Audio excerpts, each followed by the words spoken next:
하나님의 말씀은 에베소서 6장 14절에서 17절입니다. 그런즉 서서 진리로 너희 허리띠를 띠고 의의 호심경을 붙이고 평안의 복음이 준비한 것으로 신을 신고 모든 것 위에 믿음의 망패를 가지고 이로써 능히 약한 자의 모든 불화살을 소멸하고 구원의 투구와 성령의 검 곧 하나님의 말씀을 가지라. 아멘. 우리는 계속해서 나는 십자가 군병이다 라는 제목으로 말씀을 나누고 있습니다.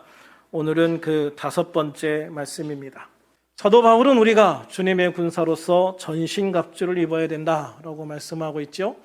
우리는 첫 번째로 진리의 허리띠에 대해서 말씀을 나눴고 그 다음에는 의의 호심경에 대해서 말씀을 나눴습니다. 우리들은 복음과 공의와 성실의 허리띠를 동여매고 그리스도를 믿음으로 주어진 의의 흉배를 가슴에 단단히 부착해서 사탄 마귀의 어떤 속임에도 넘어가지 말고 오직 주님이 주시는 의로 바로 서서 믿음을 지키고 이미 용서받은 죄인으로서 준비된 주님의 용맹한 군사로서 당당하게 세상 앞에 서서 어떤 생각과 어떤 환경으로 우리를 공격한다 해도 넉넉하게 이기는 성도, 주님의 십자가 군병이 되기를 주님의 이름으로 축원합니다. 오늘은 15절 말씀을 통해서 십자가 군병이 신어야 할 신발에 대해서 말씀을 나누려 합니다. 15절 같이 읽겠습니다. 평안의 복음이 준비한 것으로 신을 신고. 아멘. 이 말씀을 읽으면 뜻이 좀 애매해요. 그래서 이 말씀을 좀 잘 이해하기 위해서 공동번역과 새번역 성경을 통해서 이 말씀을 읽어봤어요. 공동번역에는 발에는 평화의 복음을 갖추어 신고 라고 했어요. 그러니까 복음을 신어라 이 말이에요. 복음을 신어라.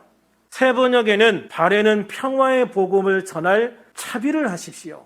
그렇습니다. 이 번역들을 통해서 보면 평화의 복음 자체가 십자가 군병의 군화가 된다라는 거예요. 복음 자체가 신발이다. 복음 자체가 군화다라는 말씀이거든요.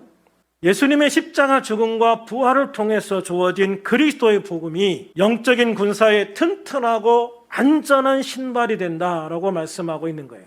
당시 로마 군인들은 지금 우리가 생각할 때 샌들 같은 형태의 신발이었어요. 그런데 이 신발의 밑바닥에는 아주 두꺼운 가죽을 대고 그것을 다리의 끈으로 감아서 고정시키는 거예요. 샌들과 좀 다른 건 샌들은 좀 헐떡헐떡하지요. 그런데 이 로마 군인들이 신은 이 신발을 보면 발에 완전히 고정을 시켜요. 그래서 뛰거나 달려도 전혀 벗겨지지 않는 부츠를 신은 것처럼 그렇게 발에 완전하게 고정되고 밀착되는 그런 신발이에요. 그리고 가죽 밑에는 징이나 못을 박았어요.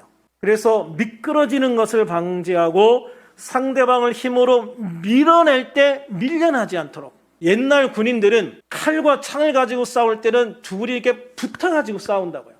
그래서 이 두 개의 군대가 붙어서 방패를 마주하면서 서로 밀어붙이는 일들이 굉장히 많아요.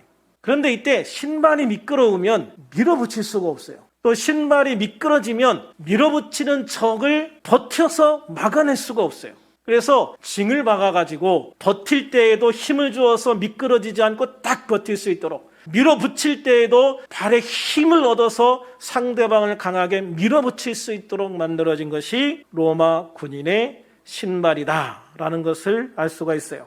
또 당시에는 전쟁을 할 때 적들이 쳐들어오잖아요. 그러면 바닥에다가 나무 말뚝을 날카롭게 깎아서 그게 잘 보이지 않도록 땅에다가 이렇게 박아두고 또 때로는 이제 날카로운 돌 조각이나 아니면 큰 가시 있어요. 특별히 중동 지역에 가면은 가시가 거의 한 뼘이 되는 이런 가시들이 있거든요. 이런 것들을 땅 속에다가 이렇게 박아 놓는 거예요. 그래서 군인들이 멋모르고 가다가 발에 가시가 찔리거나 말뚝에 박히도록 이렇게 만들어 놓는 함정들이 많이 있었다고 그래요.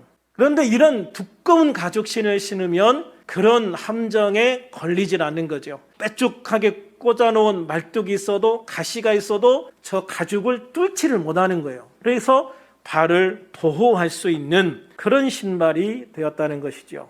그래서 이런 신발이 없으면 맨발로 만약에 전쟁을 한다면 걷는 것 자체가 되게 불안할 거예요.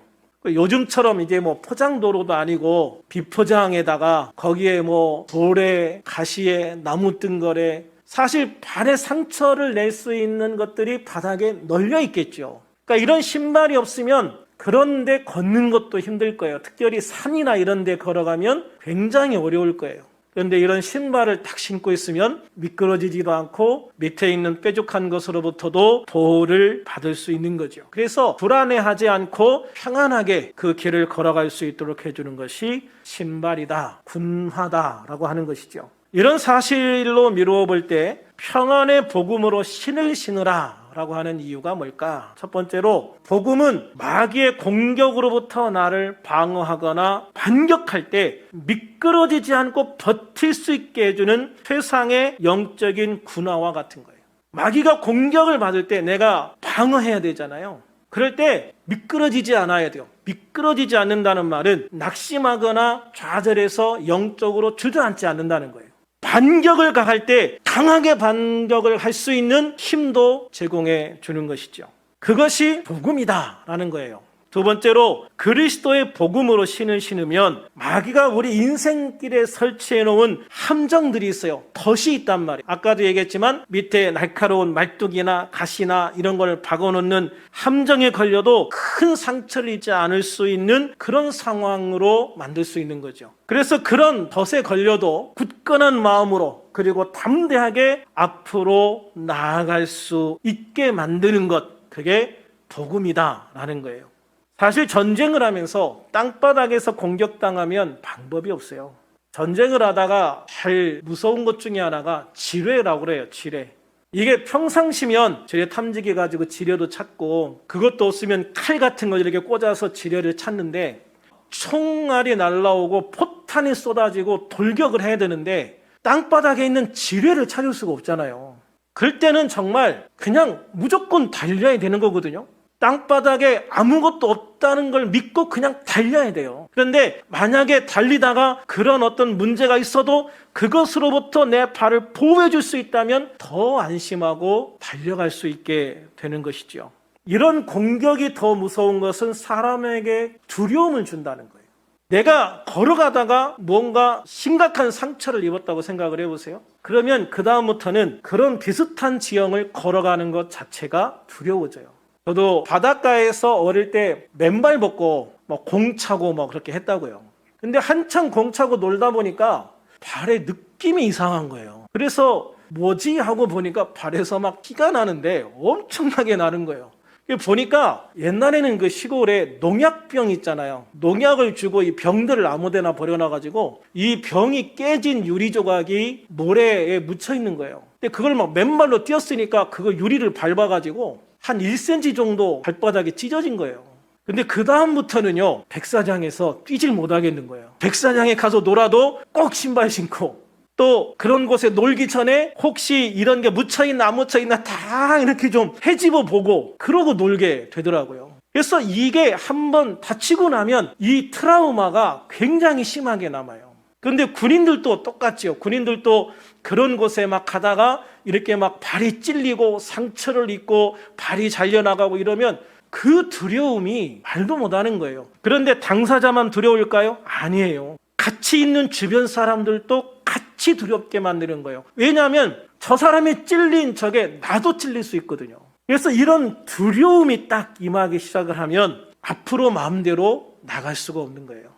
우리 삶에도 마귀 사탄은 이런 공격을 즐겨해요. 왜 이것이 땅에 박힌 가시와 같냐면 나도 모르는 사이에 느닷없이 갑자기 어디서 툭 튀어나오는 것이기 때문에 그래요. 갑자기 죄가 생각나요. 여기에서 이렇게 죄가 생각날 타임이 아닌데, 그럴 상황이 아닌데 갑자기 이런 죄가 딱 생각이 나서 나를 힘들게 하는 거예요.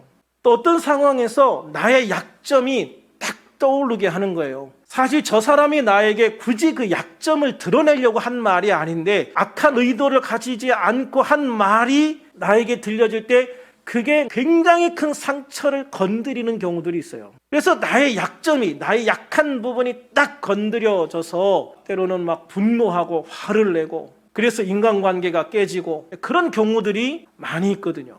그러니까 땅에 박혀있는 무언가처럼 그냥 생각 없이 가다 보면은 이게 불쑥 불쑥 튀어나오는 거예요. 그렇게 마귀가 아무 생각도 준비도 못하고 있는 나를 그렇게 공격을 하는 거예요. 그래서 이게 땅속에 박혀있는 게 아니라 내 마음속에 박혀있는 가시, 내 마음속에 박혀있는 이 뾰족한 말뚝으로부터 나를 보호할 수 있는 수단이 필요하게 되는 거예요. 우리가 이거에 대한 대비를 못하면 내가 마귀를 대적하기는커녕 오히려 나의 상처를 끌어안고 괴로워하기에 급급하게 될 수가 있어요.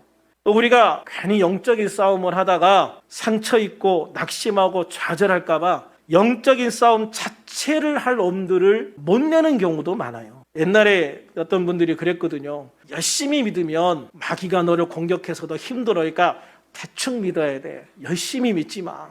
마귀가 너를 공격하지 않을 만큼만 믿어라 이거죠. 여러분, 그런데 그러면 하나님의 상급도 없는 거예요. 우리가 기왕의 전쟁터에 가면은요, 싸워가지고 이겨서 전공을 세워야 돼요. 할렐루야. 전쟁터에 가서 이렇게 저렇게 미꾸라지처럼 도망만 다니다가 전쟁 끝나면 아무것도 안 남아요. 우리는 강력한 힘과 권능을 가지고 있거든요. 바로 예수의 이름이고 성령의 권능이에요. 우리가 강력한 무기를 가지고도 아무것도 안 하고 도망만 다닌다면 그런 군병은 필요가 없어요. 우리에게 가장 치명적인 상처를 안겨줄 수 있는 게 밖에서 공격하는 게 아니라 안에서부터의 공격일 수 있다는 것이죠.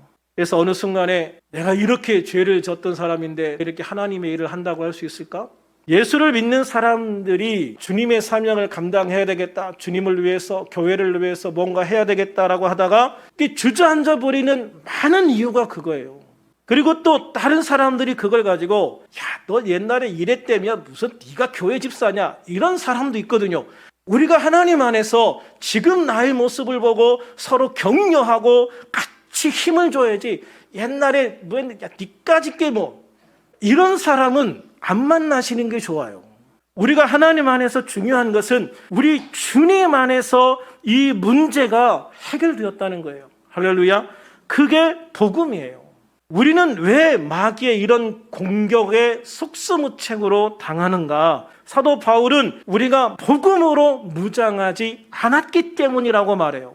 우리가 복음에 대한 확신이 없으니까 자꾸 그런 것 때문에 낙심하고 좌절하는 거예요. 복음이 뭐예요? 복음은 예수 그리스도의 십자가를 통해서 나의 모든 죄와 허물과 약함을 다 감당해 주셨다는 거예요. 나의 모든 원죄를 십자가에서 용서해 주셨고, 이제 내가 예수님의 보혈에 의지해서 회개할 때 어떤 죄라도 내가 다 용서해 주고 새로운 기회를 주신다는 거예요. 그게 복음이잖아요. 예수님께서 죽음의 권세를 이기고 부활하셨으므로 우리가 새 사람이 된 거예요. 새로운 소망을 얻은 거예요. 그런데 우리가 예수님의 복음을 믿으면서도 그 옛사람을 벗어나지 못하는, 마귀가 공격하는 너 죄인이잖아, 너 이런 문제 있잖아, 너 이런 약점 있잖아, 자꾸 그런 음성에 움츠러들고 주저앉고 좌절하게 되는 것은 복음에 대한 확신이 없기 때문이다. 마귀는요, 우리의 약점들을 속속들이 알고 있어요. 사단은요, 어떻게 보면 내가 모르는 나의 죄도, 나의 약점도 다 알고 있어요. 그래서 마귀는 우리의 죄의 문제들을 자꾸 끄집어내요. 잊어버렸던 것도 자꾸 끄집어내요. 그냥 뜬금없이 내가 뭔가를 하려고 할 때 자꾸 그런 게 떠오르게 해서 주저앉게 만들고 좌절하게 만들어요. 바닥에 박힌 가시처럼 더 이상 앞으로 나가지 못하도록, 걸어가지 못하도록 자꾸 찔러서 앞으로 못 나가게 만들어요. 또 나의 옛 상처들을 자꾸 끄집어내서 다시 마음이 힘들어하게 하고 좌절하게 하고 낙심하게 하고 분노하게 만들고 때로는 도망가서 숨어버리게 만들거든요. 그러나 우리가 복음으로 무장을 하고 있으면 그런 사단의 속임수에 넘어가지 않을 수 있는 거예요. 사탄이 내 마음에 죄를 생각나게 해요. 그러면은요, 내가 이 죄를 회개하지 못했는데 생각나게 됐구나. 할렐루야. 그러고 죄를 회개하면 되는 거예요. 내가 잊어버렸던 죄 때문에, 미처 회개하지 못했던 죄 때문에 낙심하고 움츠러드는 게 아니라, 아, 이런 죄가 있었네. 하나님, 예수님, 이 죄를 예수님 앞에 고백합니다. 예수님의 보혈로 이 죄를 용서해 주시옵소서, 깨끗하게 해 주시옵소서, 회개하는 기회로 삼으면 되는 거예요. 또 내가 예전에 회개했던 죄가 생각나잖아요. 마귀의 특징 중에 하나가 내가 회개했던 죄도 자꾸 생각나게 해서 움츠러들게 만들려고 하거든요. 그런데 이건 내가 회개했어. 그러면은요, 사탄아, 이건 이전에 내가 다 회개하고 해결한 거야. 이 죄가 생각나니까 내가 옛날에 주님 앞에 이 죄를 회개하고 용서받던 주님의 은혜가 생각나네. 할렐루야. 그래서 마귀는 나를 낙심시키려고 그런 죄들을 생각나게 하는데, 나는 마귀의 의도대로 낙심하거나 좌절하는 게 아니라, 움츠러드는 게 아니라 그거를 회개할 수 있는 기회로 삼고, 또 주님께서 나의 죄를 용서하셨던 그 은혜를 되돌아보고 생각하고 감사할 수 있는 기회로 만드는 거예요. 그러면은요, 마귀가 김이 빠지는 거예요. 마귀는 어떤 반응을 예상하고 우리를 건드린다고요. 그런데 마귀의 반응과 전혀 다른 반응이 나오면 마귀가 오히려 당황하는 거예요. 야, 이렇게 찔리면 이렇게 반응할 줄 알았는데 전혀 다르게 반응을 하네. 이런 죄를 생각나게 하면 딱 움츠러들고 주저앉게 될 줄 알았는데, 할렐루야, 나의 죄를 회개할 수 있는 기회를 주심을 감사합니다. 나의 죄가 용서받았던 은혜를 생각나게 하니 감사합니다. 마귀가 나를 찌를 때, 공격할 때 마귀가 예상하는 반응을 하면요, 마귀는 얼마나 재밌겠어요. 또 얼마나 나를 건드리고 싶겠어요. 그래서 나를 건드릴 때 마귀가 예상하는 반응을 하면 마귀를 도와주는 거예요. 마귀를 즐겁게 하는 거예요. 그런데 마귀가 예상한 반응과 정반대로 오히려 감사하고 오히려 기뻐하고 오히려 하나님의 은혜를 찬양하면 마귀는 김이 빠지는 거예요. 그럼 우리를 점점 건드리려고 하는 생각들이 줄어들게 될 거예요. 또 마귀가 내 마음에 아픈 상처들을 딱 건드린단 말이에요. 그러면 그것 때문에 분노하고 좌절하지 말고, 주님, 그래요, 내가 이런 상처가 있었어요. 내가 살아가면서 이런 아픔들이 있었어요. 주님 아시지요? 주님이 피 묻은 손으로 내 마음을 만져주셔서 이 아픔들을 치유받을 수 있도록, 이 아픔들이 해결될 수 있도록 주님 은혜를 주세요. 그래서 그 아픔들을 치유받을 수 있도록 주님께 도움을 구하고 매달릴 수 있는, 기도할 수 있는 기회가 된다면 오히려 그 상처를 해결할 수 있는 기회가 되는 거예요. 할렐루야. 그래서 사단이 나의 죄를 생각나게 하거나 나의 약함이나 상처들이 드러나게 하면 오히려 주님의 복음으로 용서받고 치유받고 회복되었음을 감사하고 그것을 담대하게 선포하고 오히려 더 강한 믿음으로 달려가는 우리들이 되기를 주님의 이름으로 축원합니다. 종교개혁자 루터에게도 그런 일이 있었어요. 루터가 어느 날 막 설교 준비를 하는데 갑자기 막 자기 죄가 떠오르는 거예요. 옛날부터 했던 막 죄들이 떠오르는 거예요. 설교 준비하다가 느닷없이 자기의 죄가 생각나가지고 견딜 수가 없는 거예요. 이렇게 부끄러운 죄를 짓고 내가 무슨 설교를 하나? 이렇게 창피한데, 이 죄 때문에 내가 이렇게 창피한데 내가 무슨 앞장서서 교회를 개혁한다고 내가 그러나? 그러면서 막 낙심했다가 좌절했다가 아니지 그래도 힘을 내야지 그랬다가 또 좌절했다가 절망했다가 하루 종일 루터가 그렇게 영적인 씨름을 해요. 그러다가 문득 주님의 십자가가 떠올라요. 그래서 루터는 이렇게 외칩니다. 예수께서 나를 위해 죽으셨다. 예수께서 나를 위해 죽으셨다. 선포하고 나니까 갑자기 마음에 평안이 찾아왔어요. 기쁨이 찾아왔어요. 입에서는 주님의 은혜에 대한 감사가 나오기 시작하는 거예요. 그렇습니다. 이것이 평안의 복음이에요. 요한복음 14장 27절에 보면 평안을 너희에게 끼치노니 곧 나의 평안을 너희에게 주노라 그랬어요. 내가 너희에게 주는 것은 세상이 주는 것과 같이 아니하니라. 너희는 마음에 근심하지도 말고 두려워하지도 말아라. 그렇습니다. 복음은 우리 마음에 근심과 두려움이 사라지게 하고 세상이 주는 것과 전혀 다른 완전한 평안함을 우리에게 주는 거예요. 그게 복음이에요. 이 평안의 복음은 우리를 행복하게 하는 복음입니다. 마음을 담대하게 하고 승리의 확신을 주는 복음이에요. 이 복음이 곧 십자가 군병인 우리의 유일한 발판이요 신발이요 군화인 걸 믿으시기를 바랍니다. 그래서 이 복음은 우리를 살리는 하나님이 주신 최고의 선물이에요. 로마서 1장 17절에 보면 복음에는 하나님의 의가 나타나서 믿음으로 믿음에 이르게 하나니 기록된 바 오직 의인은 믿음으로 말미암아 살리라 함과 같으니라고 그랬어요. 그렇습니다. 우리는 복음을 믿음으로 생명을 얻고 구원을 얻고 하나님의 자녀가 된 거예요.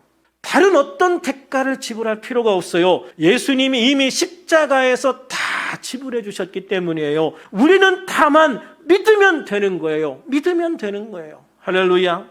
바울은 이 은혜를 너무나도 귀하고 분명하게 경험하면서 살았기 때문에 복음을 위해서는 자신의 생명조차 조금도 귀한 것으로 여기지 아니한다고 고백을 하고 있어요.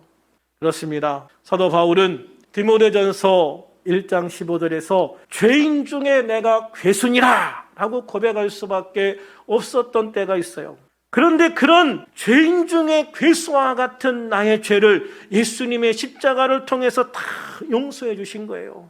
그런 나를 구원해 주신 거예요. 그런 나에게 그리스도의 복음을 통해서 이 세상 그 무엇으로도 경험할 수 없는 놀라운 하나님의 은혜를 경험하고 누리며 살아갈 수 있도록 만들어 주신 거예요. 그렇기에 이 복음은 나의 생명보다 더 귀하다고 고백을 하고 있는 것이죠. 그러므로 우리는 우리 주 예수님의 복음으로 신을 신고 주님과 함께 믿음으로 걸어가는 우리들이 되기를 소망합니다. 죄와 사망을 이기시고요, 질병과 모든 문제를 이기게 하시고 넘어가게 하시고 회복하게 하게 하시는 주님, 우리를 포기하지 않으시고 끝까지 함께 하시고 인도하시는 예수님의 복음을 온전한 마음으로 믿고 신뢰할 수 있는 그런 우리들이 되기를 주님의 이름으로 축원합니다. 복음의 확신을 가지고 주님과 함께 걸어가는 우리의 인생길이 되어야 됩니다. 그래서 한 발 한 발 불안해하고 두려워하며 걸어가는 인생이 아니라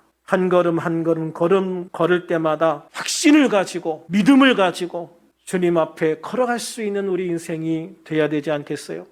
우리를 확실하게 보호해 주시는 복음의 신을 신고 어떤 상황에서도 버틸 힘과 밀어붙일 힘을 주는 복음의 신을 신고 죄사함의 확신과 치유하심의 확신을 주는 복음의 신을 신고 평안과 기쁨과 감사함으로 하나님의 축복을 향해 거침없이 달려갈 수 있는 그런 우리들이 될 수 있기를 우리 주님의 이름으로 축원합니다. 축원합니다.